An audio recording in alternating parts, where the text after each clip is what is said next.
उन्नत नस्ल के, उनके द्वारा इस क्षेत्र में किए जाने वाले उस सभी प्रयासों में आप सहभागी बने हैं और 136 वर्ष की साधना इस परिसर में हम सबको देखने को मिल रही है। आज जब यहां पर डिग्री अवार्ड के माध्यम से आदरणीय राष्ट्रपति जी ने भारत के वेटनरी साइंसेज के फील्ड में जो हमारे वर्तमान पीढ़ी कार्य करेगी, इस पीढ़ी को एक उनकी डिग्री अवार्ड करते हुए उन्हें जीवन क्षेत्र के रूप में आगे बढ़ने के लिए एक नई प्रेरणा दी है। और यह प्रेरणा हम सब के लिए एक नया अवसर होगा। नया अवसर भी इस बात को लेकर के होगा क्योंकि याद रखना, पहचान तो हमारी तभी होती है जब संकट आता है, कोई चुनौती हमारे सामने होती है। हम किस मजबूती से उस चुनौती का सामना कर पा रहे हैं, यह उस चुनौती के सामने हमारे द्वारा दिए जाने वाले परफॉर्मेंस पर निर्भर करती है। और इसके लिए सरदेव अटल जी ने एक बात कही थी कि आदमी को चाहिए कि वो जूझे, परिस्थितियों से लड़े, एक स्वप्न टूटे तो दूसरा गढ़े। एक पांव धरती पर रखकर ही बावन भगवान ने आकाश पाताल को जीता था। धरती ही धारण करती है, कोई इस पर भार न बने, मिथ्या अभिमान से न तने। और मुझे लगता है यह अवसर आप सभी डिग्री धारण करने वाले और यहां पे जिन्हें डिग्री अवार्ड हुई है, उन सभी छात्र छात्राओं के लिए उनके जीवन का एक महत्वपूर्ण पल है। उनके भावकों का सपना साकार हो रहा है, उनके मित्रों का सपना साकार हो रहा है। इन शिक्षकों की जीवन की साधना आपके रूप में समाज को वापस प्राप्त हो रही है। समाज की सेवा के लिए आप सब अर्पित किए जा रहे हैं। आप अपनी सेवा के माध्यम से आदरणीय प्रधानमंत्री जी के विकसित भारत की उस संकल्पना में अपना योगदान देंगे, इस विश्वास के साथ मैं आज के इस अवसर पर 11वें दीक्षांत समारोह के अवसर पर IVRI के आप सभी स्नातक, परास्नातक और PhD की डिग्री प्राप्त करने वाले सभी उपाधि धारकों को हृदय से बधाई देता हूं। आप सबके प्रति मैं अपनी मंगल में शुभकामनाएं व्यक्त करते हुए आदरणीय राष्ट्रपति जी का, आदरणीय राज्यपाल महोदय का, केंद्रीय मंत्री माननीय शिवराज सिंह चौहान जी का, माननीय संतोष गंगवार जी का, माननीय श्री भागीरथी चौधरी जी का हृदय से स्वागत और अभिनंदन करता हूं। धन्यवाद। जय हिंद।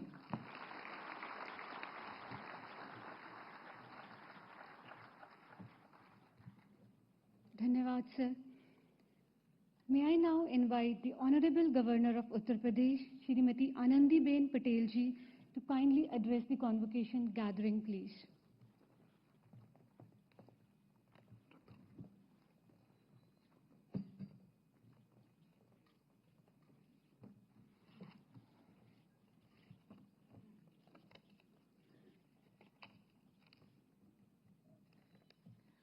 दीक्षांत समारोह की मुख्य अतिथि और भारत की माननीय राष्ट्रपति श्रीमती द्रौपदी मुर्मू जी, उत्तर प्रदेश के माननीय मुख्यमंत्री श्री योगी आदित्यनाथ जी, माननीय कृषि एवं किसान कल्याण तथा ग्रामीण विकास मंत्री भारत सरकार श्री शिवराज चौहान जी, माननीय राज्यपाल झारखंड श्री संतोष गंगवार जी, माननीय कृषि एवं किसान कल्याण राज्य मंत्री भारत सरकार श्री भागीरथ चौधरी जी, कृषि अनुसंधान एवं शिक्षा विभाग के सचिव तथा ICAR के महानिर्देशक डॉक्टर मंगीलाल जाट जी, भारतीय कृषि अनुसंधान परिषद एवं भारतीय पशु चिकित्सा अनुसंधान के निर्देशक एवं कुलपति डॉक्टर त्रिवेणी दत्त जी, भारतीय कृषि अनुसंधान परिषद एवं भारतीय पशु चिकित्सा अनुसंधान संस्थान के डीन डॉक्टर संजोत कुमार मेदिरत्ता जी, संस्थान के समस्त पूर्व निर्देशकगण, कुलपतिगण, अतिथि विशिष्टजन एवं वैज्ञानिक भाई और बहनों, प्रिय छात्र और छात्राएं, देवी और सज्जनों,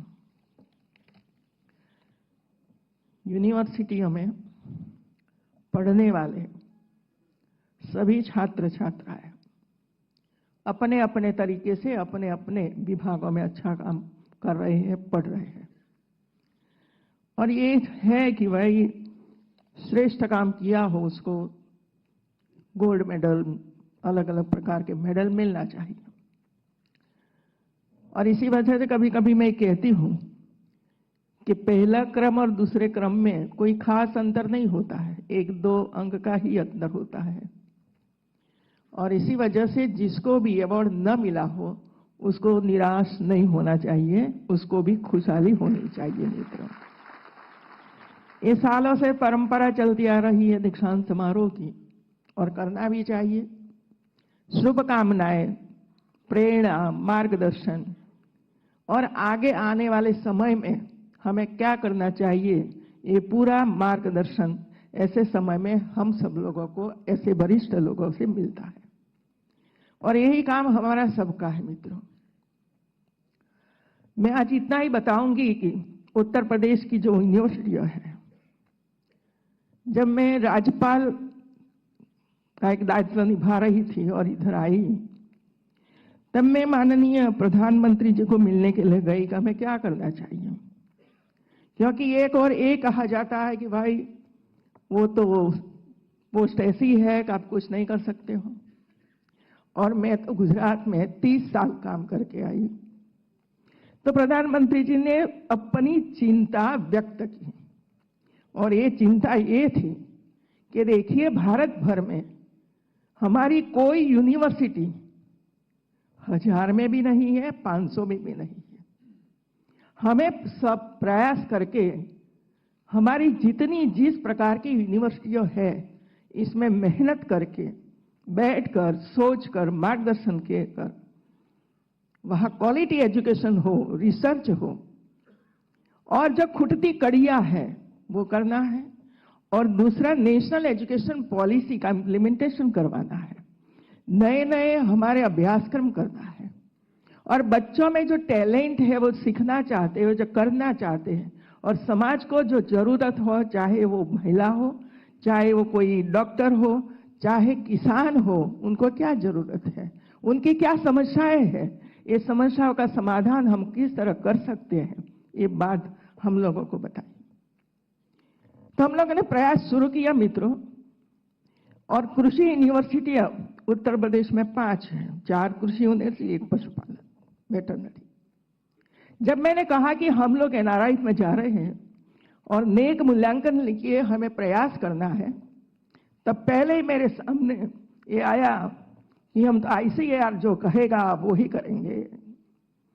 मैंने कहा नेक कहेगा वो नहीं करोगे, एनआरआई जो चाहता है वो नहीं करोगे, नहीं, लेकिन हमें करना ही है। जब तक हम ऐसे क्वालिटी एजुकेशन के लिए प्रयास करें, और हम कहाँ हैं, हमारी कमियां क्या है, हमारी खूबियां क्या है, जरूरत क्या है, समस्या क्या है, ये जब तक हम इसके सामने रखकर काम नहीं करेंगे, तब तक किसी को फायदा होने वाला है नहीं है। सिर्फ 200 एकड़ जमीन में हम बैठे रहते हैं, और बाहर जाकर काम करना चाहिए, मिलना चाहिए, स्टूडेंट्स को मिलना चाहिए। आसपास के गांव के स्टूडेंट काफी यूनिवर्सिटी तक पहुंचे, इसके लिए प्रयास करना चाहिए। ये हमारा मकसद रहा मित्रों। और मैं आज कृषि यूनिवर्सिटी में इधर आई हूं, पशुपालन यूनिवर्सिटी में, तब कहूंगी हमारी 2 यूनिवर्सिटी कृषि, अयोध्या यूनिवर्सिटी कृषि यूनिवर्सिटी है, नेक में A++ प्राप्त किया है मित्रों, और पूरे भारत में सबसे प्रथम नंबर पर है। दूसरी मेरठ की कृषि यूनिवर्सिटी सरदार वल्लभ भाई पटेल, A प्राप्त हुआ है उसको मित्रों। और इसी वजह से पता चला कि हम कहां खड़े हैं। उसके कल्याण मेला जो होता है किसानों का, तब मैं जाती हूं, और किसानों के साथ बैठकर हम सोचते हैं, पूछते हैं कि क्या जरूरत है। महिलाओं को पूछते हैं कि आप काम कर रहे हो, क्या जरूरत है। सोचिए भाई बहनों, मैं तो पशुपालन भी करके आई हूं, कृषि करके भी आई हूं, और पढ़ते पढ़ते सब कुछ किया है। ऐसा नहीं कि पढ़े इस वजह छोड़ दिया, आज भी करते हैं। जब तक हमारी महिलाओं के साथ हम नहीं बैठेंगे, उनके पशु को क्या है वो तो वो ही स्वयं बताएगी, हम नहीं बता सकते हैं, वो स्वयं बताएगी। पहले दूध ज्यादा आता था, अभी कम हो गया, वो चल नहीं सकती है, पहले ऐसी थी अभी वो हो रहा है, वो घास नहीं खा रही है। ये तो आप मिलोगे तो वो कहेगी आपको। दूसरा, सब जगह पानी अलग अलग है मित्रों, सब जगह पर्यावरण अलग अलग है और ऐसी मिट्टी अलग अलग है, और इसमें हम कृषि करते हैं, वेटरनरी का काम भी हम लोग करते हैं, तो हम ध्यान से नहीं देखेंगे। एक हमारे शिवराज सिंह चौहान मित्रों अच्छी बात करी, लैब टू लैंड 2003 में गुजरात में आदरणीय मुख्यमंत्री नरेंद्र भाई मोदी थे, तब कृषि रथ यात्रा का आयोजन किया था मित्रों, और सभी वैज्ञानिकों समर में बाहर निकाला था कि जाइए किसानों के बीच में बैठिए, किसानों को मिलिए, क्या प्रॉब्लम है। और लगातार 30 दिन तक पूरे गुजरात में गांव गांव कृषि रथ यात्रा जाती थी, और कंपलसरी था हमारे लिए, मंत्रियों के लिए, विधायकों के लिए, एमपीओ के लिए, जनता के लिए, कि आपको भी रथ यात्रा के साथ जाना है, बैठना है और आपको भी सुनना है मित्रों। तब जाकर परिवर्तन आता है, और ये परिवर्तन आया मित्रों। मुझे खुशी है कि आज हमारे बीच में हमारे आदरणीय प्रेसिडेंट, उनका जीवन पढ़ लीजिए मित्रों, कैसे महिलाएं संघर्ष करके आगे आती हैं और दूसरों को प्रेरणा देती है मित्रों। ऐसी हमारी द्रौपदी मुर्मू जी दीक्षांत समारोह में आप सबको अवार्ड देने के लिए आई है। मतलब ये नहीं है कि अवार्ड लेकर हम चले जाएंगे, लेकिन जो आप सुनते हो क्या जरूरत है, वो धरती तक, हर किसान तक, हर महिला तक पहुंचाने का हम संकल्प करें, और उसको जो चाहिए वो उसको मिले। बजट में काफी कुछ रखता है मित्रों, अब्बों रुपया का बजट आता है। मैं पढ़ती हूं सब बजट, और दीक्षांत समारोह में बताती हूं कि भाई ये इतना बजट है, इस विषय में इतना बजट है, प्रोजेक्ट कितने बनते हैं, और प्रोजेक्ट के हिसाब से कितना बजट हम लेकर आते हैं। ये भी सोचना तो साथ साथ में सोचना पड़ेगा, आप सबको सोचना पड़ेगा। और बजट का उपयोग ही ना हो और बजट सरेंडर करना पड़े, वो तो हमारे लिए गौरव नहीं है मित्रों, बदनामी है कि हम बजट भी उपयोग नहीं कर सकते हैं। ऐसे हमारी स्थिति बनी हुई है, और इसी वजह से आप सबको मैं यही कहना चाहती हूं कि जितना भारत सरकार का जितनी योजनाएं, आप कौन सी योजना को उपयोग कहां कर सकते हैं, ऐसे प्रोजेक्ट तैयार करके वहां भेजना चाहिए, वहां मिलना चाहिए, समझाना चाहिए, और वो बजट लेकर आना चाहिए, उस पर रिसर्च करना चाहिए, और किसानों तक पहुंचे इसके प्रयास करना चाहिए, और हमारा पशुओं तक पहुंचे इसके लिए प्रयास करना चाहिए। आप सबको मैं बहुत बहुत बधाई देती हूं, क्योंकि आप इसी क्षेत्र में हो जो बहुत ही इंपॉर्टेंट क्षेत्र है, और रोजगार देने वाला सबसे श्रेष्ठ और सबसे पहला एक क्षेत्र है मित्रों।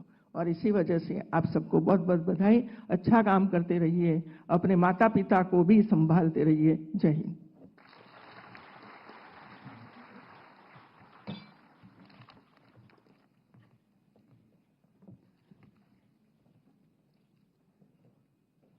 Thank you, ma'am.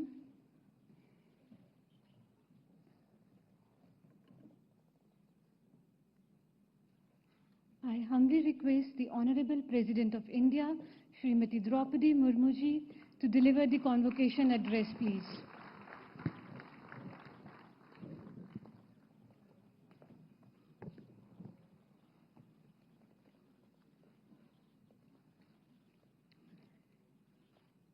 इस दीक्षांत समारोह में उपस्थित उत्तर प्रदेश की राज्यपाल श्रीमती आनंदीबेन पटेल जी, मुख्यमंत्री योगी आदित्यनाथ जी, केंद्रीय कृषि एवं किसान कल्याण और ग्रामीण विकास मंत्री श्री शिवराज सिंह चौहान जी, झारखंड के राज्यपाल श्री संतोष कुमार गंगवार जी, केंद्रीय कृषि एवं किसान कल्याण राज्य मंत्री श्री भागीरथ चौधरी जी, सचिव डीआर एवं महानिदेशक आईसीएआर डॉक्टर मांगीलाल जाट जी, इस संस्थान के निर्देशक डॉक्टर त्रिवेणी दत्त जी, शिक्षकगण, कर्मचारीगण, छात्र छात्रा और अभिभावकगण, देवियों और स्वजनों। प्रिय विद्यार्थियों, देवियों और स्वजनों, पशु स्वास्थ्य और कल्याण से जुड़े इस ऐतिहासिक संस्थान में आप सबके बीच उपस्थित होकर मैं हार्दिक प्रसन्नता हो रही हूँ। मैं इस संस्थान से जुड़ी सभी पूर्व एवं वर्तमान शिक्षकों और शोधकर्ताओं को पशु चिकित्सा अनुसंधान में योगदान देने के लिए सराहना करती हूँ। पशुओं के प्लेग के नाम से जाने जाने वाली रिंडरफस्ट महामारी की रोकथाम के लिए वर्ष 1889 में स्थापित इस संस्थान ने 135 वर्ष की अपनी यात्रा में कई महत्वपूर्ण उपलब्धियां हासिल की हैं। इस संस्थान के वैज्ञानिकों द्वारा किए गए शोध कार्यों का प्रमाण इस संस्थान के नाम दर्ज अनेक पेटेंट्स, डिजाइन्स और कॉपीराइट्स में है। Prevention is better than care की कहावत पशुओं के स्वास्थ्य के लिए भी पूरी तरह से लागू होती है। बीमारियों की रोकथाम में टीकाकरण की अहम भूमिका है। ये इस संस्थान के लिए गर्व का विषय है कि राष्ट्रीय पशु रोग नियंत्रण कार्यक्रम में अनेक टीके यहीं पर विकसित किए गए, जो मेरे पूर्व यहाँ के मुख्यमंत्री ने हम सबके सामने बातों को रखा। देवियों और स्वजनों, ईशावास्यम इदम सर्वम के जीवन मूल्यों पर आधारित हमारी संस्कृति सभी जीव जंतुओं में ईश्वर की उपस्थिति को देखती है। पशुओं से हमारे देवताओं और ऋषि मुनियों का संवाद होता है। ये मान्यता भी उसी सोच पर आधारित है। भगवान के कई अवतार भी इसी विशिष्ट श्रेणी में है। ऐसे प्रसंगों को उल्लेख मैं यहाँ इसलिए कर रही हूँ कि जब आप एक चिकित्सक या शोधकर्ता के रूप में कार्य करें तो बेजुबान पशुओं के कल्याण की भावना अपने मन में हो। मैं जिस परिवेश से आती हूँ वह सहज रूप से प्रकृति के निकट है। मानव का वन और वन्य जीव जंतुओं के साथ सह अस्तित्व का रिश्ता है। सच कहे तो पशु और मानव का एक परिवार का रिश्ता है, जो विशिष्ट प्राणियों का संवर्धन होगा। अभी तो हम एक टेक्नोलॉजी और आधुनिक संस्कृति के जीवन शैली में जिंदगी जीते हैं। जब हम छोटे थे या पूर्व में अभी टेक्नोलॉजी का कोई साधन नहीं था, पशु ही हम लोगों का साधन और वही हम लोगों का बोल थे किसानों का। पशु के बिना किसान आगे नहीं बढ़ सकता, हाथ से काम नहीं कर सकता। इसीलिए पशु को हम पशु शब्द मुझे इतना ठीक नहीं लगता। ये हम लोगों का जीवन धन है। उनके बिना हम जिंदगी सोच नहीं सकते। जिंदगी तो जैव विविधता बढ़ी और ये धरती तथा मानव जाति खुशहाल होती थी। जैव विविधता के शरण का एक उदाहरण है, हम जो छोटे थे बहुत सारे गीधे आप भी देखते होंगे, लेकिन आज वो गीधों की समाज अब विलुप्त हो गया है। मुझे लगता है गीधों के विलुप्त प्राय होने के पीछे पशु चिकित्सा में इस्तेमाल होने वाले रासायनिक दवाओं की भी भूमिका होनी चाहिए। बहुत सारे भूमिकाओं में से, बहुत सारे रीजन में से, बहुत सारे कारण में से ये भी एक कारण है।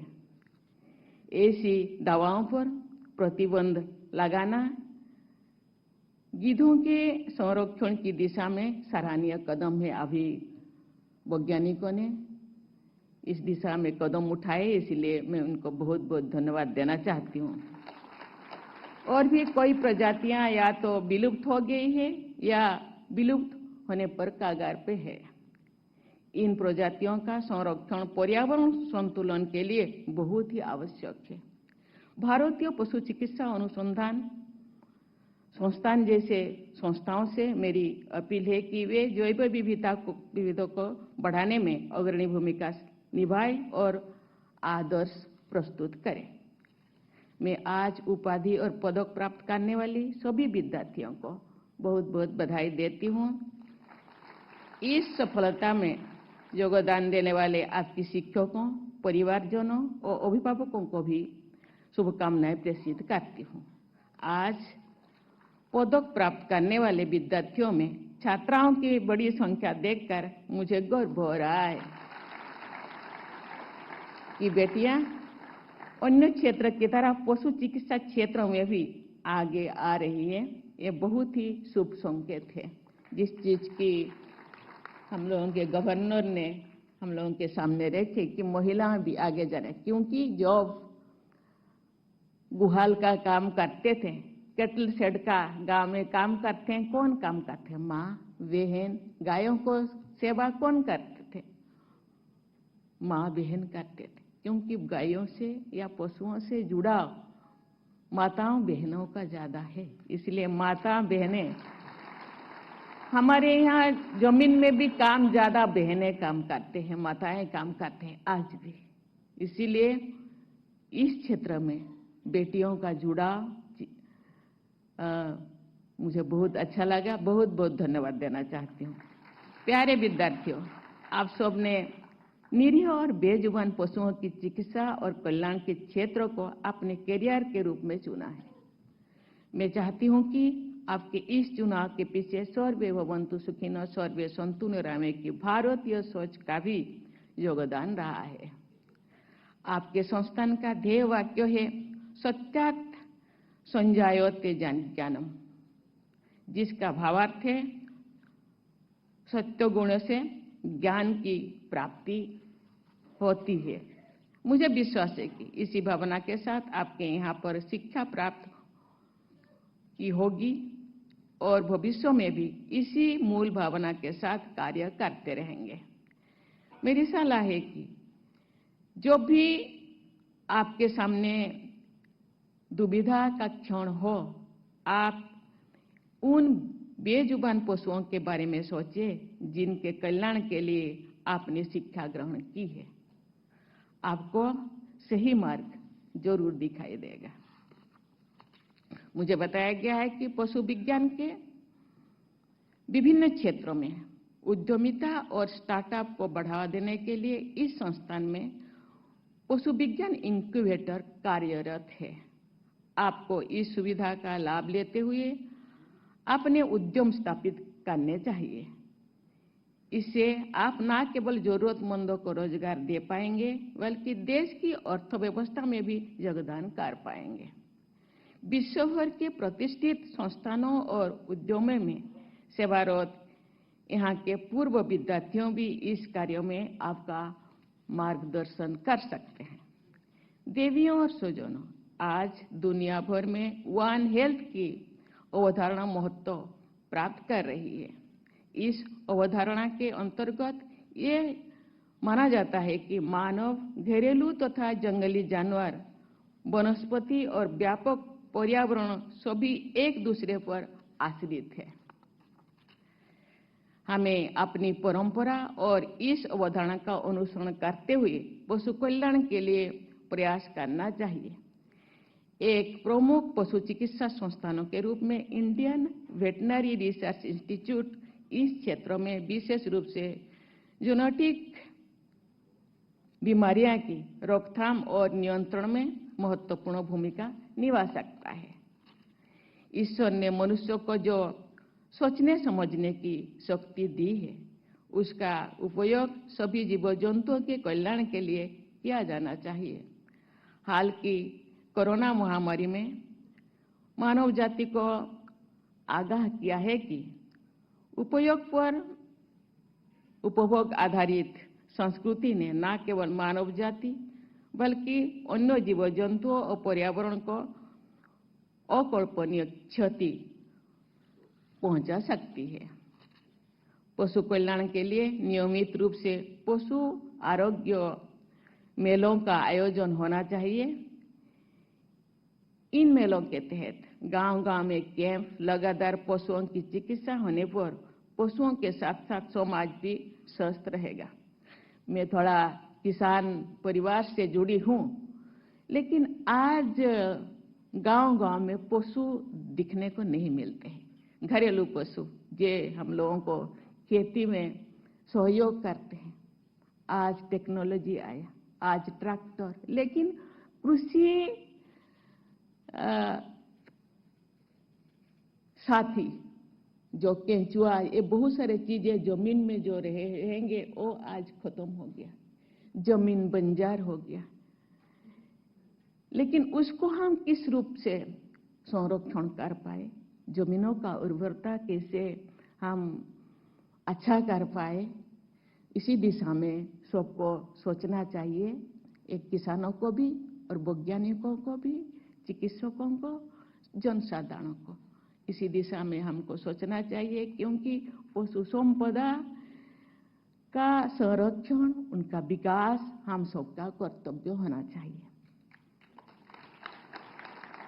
पशु कल्याण के लिए नियमित रूप से पशु आरोग्य मेलों का आयोजन होना चाहिए। इस मेले के तहत गांव-गांव में कैंप, लगातार पशुओं की चिकित्सा होने से पशुओं के साथ साथ समाज भी स्वस्थ रहेगा। टेक्नोलॉजी अन्य क्षेत्र की तरह पशु चिकित्सा और देखभाल में भी क्रांतिकारी परिवर्तन लाने की क्षमता रखती है। टेक्नोलॉजी के प्रयोग से देश भर के पशु चिकित्साओं को सशक्त बनाया जा सकता है। Genome editing, एम्ब्रॉय transfer technologies, artificial intelligence, big data analytics जैसे टेक्नोलॉजी की प्रयोग से इस क्षेत्रों में क्रांतिकारी बदलाव ला जा सकते हैं। आधुनिकतम टेक्नोलॉजी का उपयोग करके IVRI जैसे संस्थानों को पशु रोगों के निदान और उनको पोषण उपलब्ध कराने में स्वदेशी और सस्ते उपाय ढूंढने चाहिए, क्योंकि सब एफोर्डेबल हो, चिकित्सा सबको मिल सके।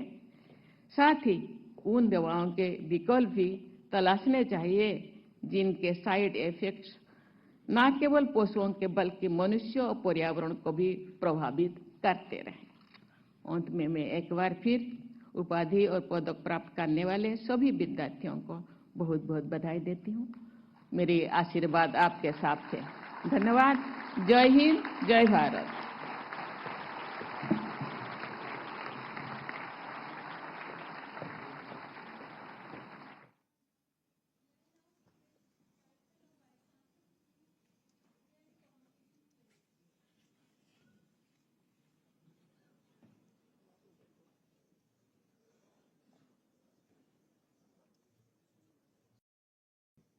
I declare 11th IVRI convocation closed.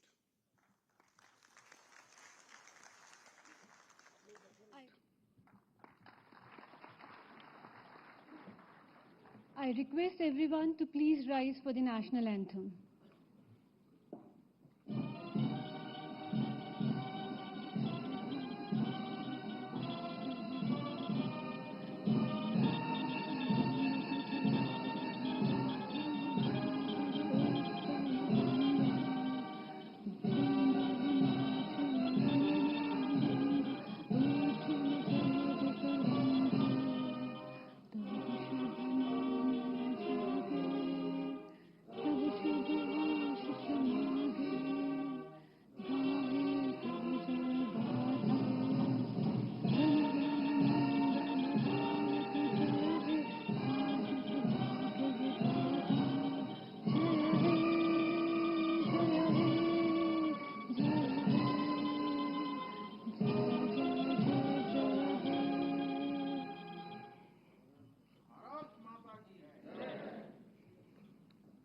I kindly leave the convocation hall.